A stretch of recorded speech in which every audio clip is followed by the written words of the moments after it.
Welcome back to the fourth episode of Zero to Hero in SwiftUI. Now in this episode we're actually going to be adding images, customizing the images, turning them into whatever we want it to look like, and actually display it inside of our app that we are building right now. Now to continue successfully in this episode, you actually need to head to this URL. I'll leave it in the description, and you need to download the project files as they will be providing us with an image that we can use. Alternatively, you can use any image that you have on your Mac.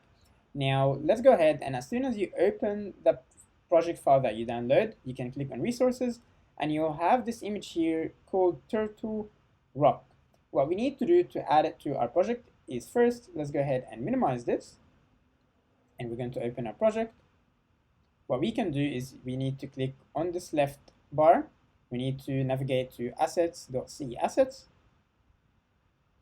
and what we can do now is simply drag and drop the image into the left bar over here. As you can see, it says Turtle Rock and it's 2x. Now don't worry at all about this, about the 1 and the 3. All we need to do now is actually expand our model, and what we're going to be doing, instead of creating and pretty much making this file really busy, what we can do is we can create another file and actually use that file within the same view. To do this, all we're going to do is just hover at the top here to get our menu. We're going to click on File, we're going to click on New, we're going to navigate to File, and we're going to select SwiftUI View. We're going to click on Next, and basically we're going to name it something, so we're going to call it Circle Image. And this file is basically going to be responsible for just taking the image that we just entered and turning it into a circular image. So obviously, because we're doing that, the first thing we need to do is remove text. We're going to be dealing with images.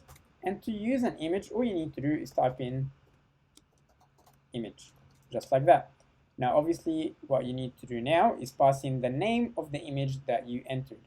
Over here, if we navigate, we can see that the name of our image is Turtle Rock. So all we're going to do is we're going to highlight it, Command C to copy the name, go back and pass in or paste Turtle Rock. And as you can see, straight away, without any hard work, our image is rendered into the view.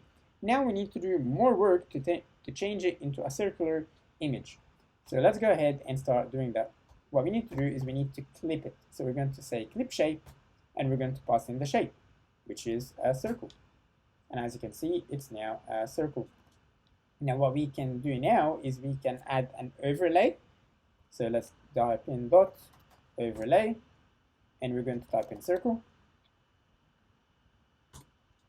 and then we're going to say stroke,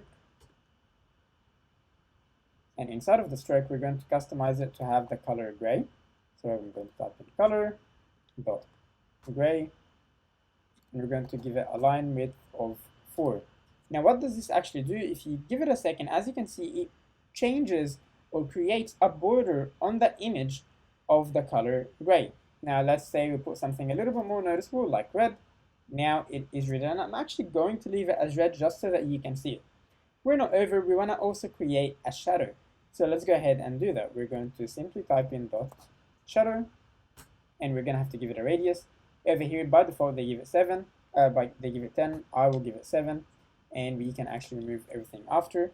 And if we just give it a second, you can tell that there is now a shadow around our image. Now, because now we have a shadow behind the image, we can actually go back and change this from red to white. And now you can even see the shadow a little bit more. As you can see, in this episode, we managed to create an image. We managed to import it into our project. We even managed to customize it, turn it into a circle, add shadows, add borders to it. The next episode, we're actually going to be using views that are already created for us from Apple, such as the map view. Now, this is standard, and I'm going to show you how you can import it into your project.